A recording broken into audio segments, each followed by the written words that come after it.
Welcome to the presentation of chapter 14 of our group. In this chapter, we're going to get to know how to engage consumers and communicate customer value. So, in the very beginning of these presentations, we'll be examining the very last piece of marketing tool, which is the promotions. And we'll be start off with the promotion mix. The promotion mix, it consists of five elements.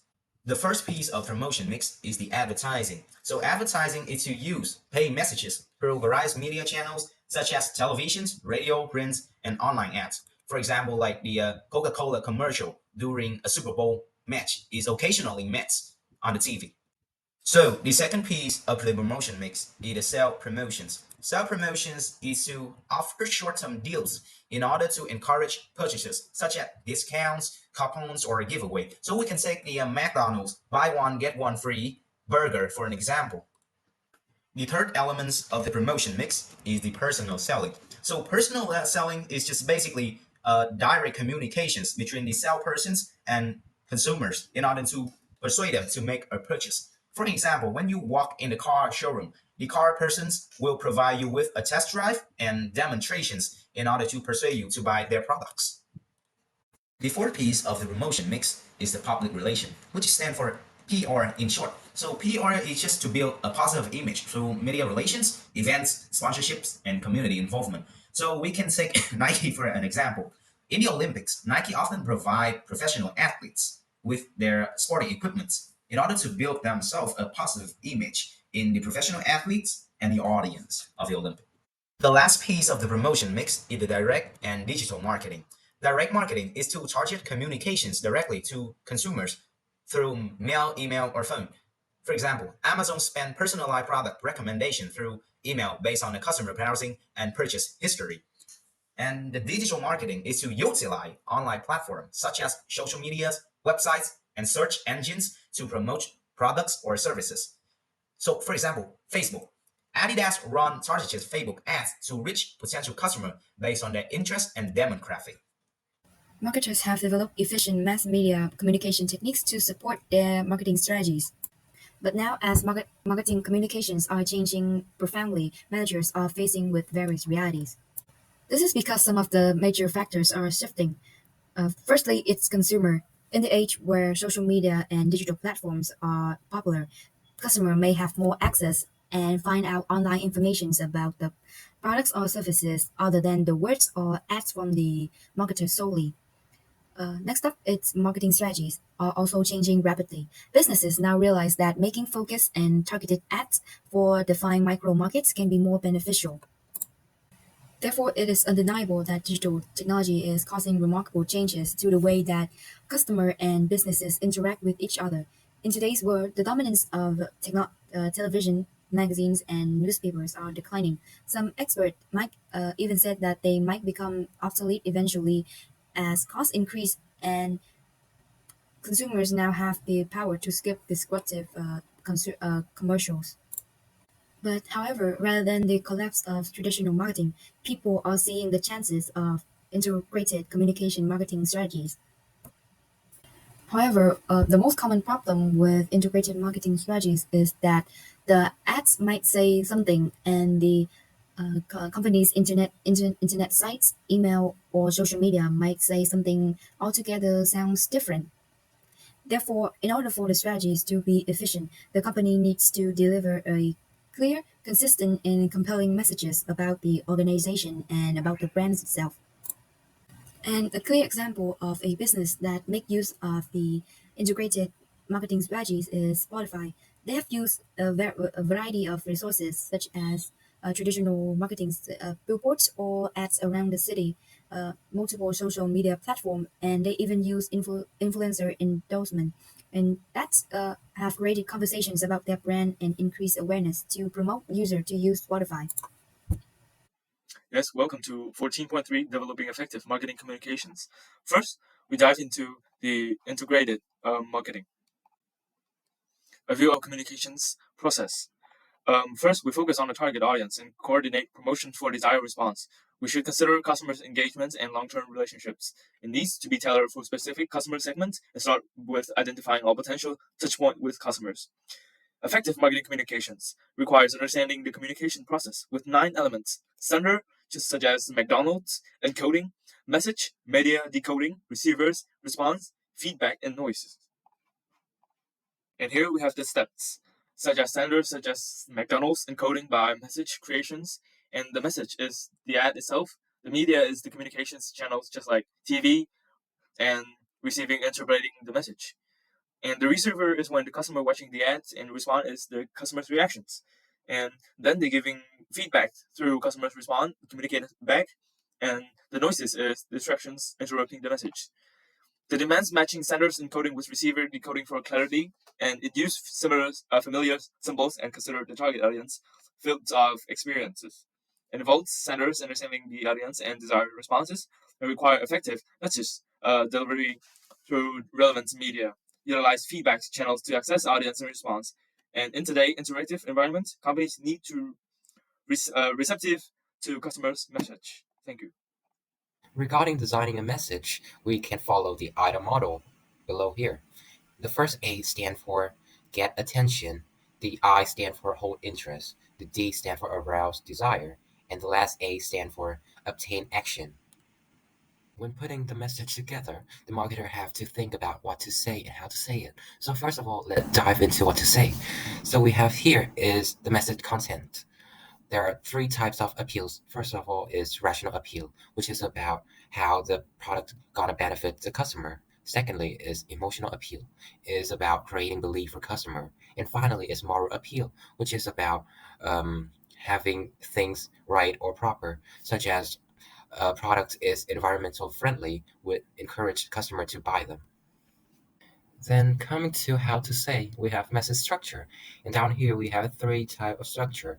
The first one is the advertisement going to draw a conclusion for the customer or let a customer to draw a conclusion by themselves. But for the researcher, they suggest that to leave the conclusion for the customer to draw it by themselves is having a greater impact on them because the customer going to remember and lasting in their mind longer. Then the second one is place the strongest argument first or last. And the last one is one-sided or two-sided argument. For the two-sided argument, I think this one has a greater impact and benefits the advertiser more because it's gonna make the customer more resilient to the competitor attack. Speaking of message format, we have various ways to do it, but I'm gonna list three popular one here. The first one is to print the advertisement so that you can give it to the passengers or maybe stick it to the wall so people can see it. Second one is to put the advertisement on your own product so that the customer can see your product and increase their awareness of your product by going to the store and seeing it on the shelves or maybe seeing it on showcase. And the third one is the most popular one. I would count it on television and also online too, so that they have an advertisement, the video format for people watching television or going online. Then we gotta choose the communication channel. So we have 2 types of channel, which is personal communication channels, which refer to face-to-face on the phone, mail, or through an internet chat.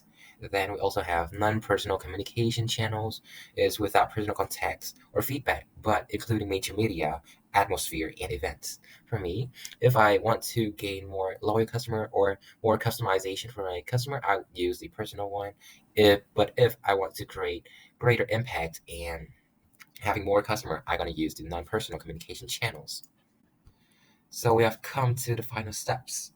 So after choosing the channels, we gotta selecting the message source, which can be a KOLs or a YouTube channel or maybe a celebrity. Then we're gonna get feedback from the customer about how the brand awareness are conveyed through the advertisement or how can they remember it. So after that, you can build your advertisement again from the first step with their feedbacks. Now let's dive into our last part of the presentation, 14.4. In this section, we know how to set the total promotion budget and mix. The 4 method to set the total promotion budget. So the first one is affordable method. So they tend to set the promotion budget at the level they think the company can afford. Small companies often use this method. And the second one is the percentage of sales method. In this method, they set the promotion budget at a certain percentage of current and forecasted sales, or they set a percentage of the unit sales price. So it's simple to use and helps management think about the relationships between promotion, spending, selling price, and profit per unit. However, in the long range planning, it is difficult to use. So the third one that I want to say is the competitive parity method. They monitor competitors' advertising or get industry promotion spending estimates from publications or trade associations, and then they set their budgets based on the industry average. And the last one is the objective and task method. So this is the most logical budget setting method, and whereby the company sets its promotion budget based on what it wants to accomplish with the promotion. So it entails one is defining specific promotion objectives. Number two is to determine the tasks needed to achieve these objectives. And lastly, they estimate the cost of performing these tasks. So the sum of these costs is the proposed promotion budget. Moving on, we know how to shape the overall promotion mix. The nature of each promotion tool, like advertising, personal selling, sales promotion, PR, and direct and digital marketing. So in this session, we will look how marketers blend various marketing communication tools that I just mentioned before into a functioning, integrated, and engaging promotion mix. Here are the difference between the nature of each promotion tool. And the very first one, the advertising, this kind of tool, it's reach many buyers, repeat message many times, impersonal, and kind of expensive. Personal selling, it contains personal interaction, relationship building, and most expensive promotional tool, this one. And the third one is sales promotion. This kind of a wide assortment of tools and quick response efforts, short-lived. The fourth one is public relation, PR, is very believable, dramatize a company or product, and underutilized. And the last one, direct marketing, is non-public, immediate, customized, and interactive. So now we will discuss the production mix strategies. Mainly speaking, push and pull strategies. Push promotion involves pushing products through marketing channels to reach consumers. This strategy relies heavily on personal selling and trade promotion, inciting channel members to carry and promote the products. An example of this is John Deere approach, where its sales force works with retailers to push products to final consumers. On the other hand, promotion focus on inciting consumers directly to buy products. This is achieved through the advertising, consumer promotion, and media aimed at creating consumer demands. Unilever's promotion of X grooming products directly to its target market serves as a prime example. Why some companies lean towards solely push and pull strategies. Most adopt a combination of both factors such as product type and market influence the choice of strategies. For instance, consumer-focused business often prioritize pull strategies with a heavier emphasis on advertising, while business marketers tend to push more, relying more on personal selling. So integrated promotion mix ensures that every element of a promotional strategy, be it advertising, personal selling, sales promotion, public track relations, or digital marketing, harmoniously delivers consistent brand messages and values to customer in every touchpoint. Achieving integration requires collaboration across all functions within the companies. It is not just about aligning marketing efforts, but also involving stakeholders like customers and suppliers in the planning process. This approach ensures a cohesive and impactful marketing communication strategy. However, it is imperative to conduct these activities ethically and legally. Companies must steer clear and deceptive practice in advertising and sales promotion, such as false claims on belt and switch tactics, which not only erode consumers' trust but also violate laws and regulations.